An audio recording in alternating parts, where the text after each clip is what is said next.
How to add money to your Venmo. Welcome and let's get right into this tutorial. To add your money to your Venmo, firstly tap open your Venmo application. Make sure that you are logged in into your Venmo.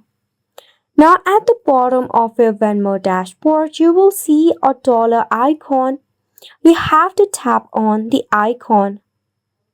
Next, you'll be redirected here.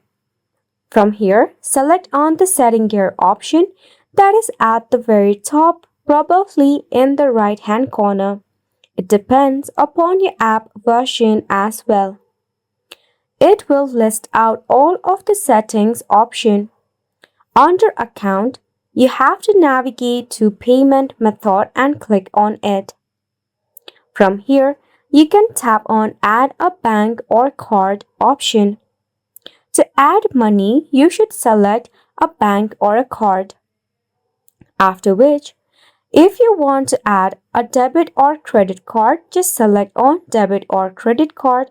If not, select on bank or Amex Send account. It depends upon you. Once you select on the payment method, it's time to add the amount of cash that you want to add in your Venmo. Once you do this, you'll be able to add money to your Venmo without a hassle. And it's a wrap for the video as well. Thank you so much for tuning in.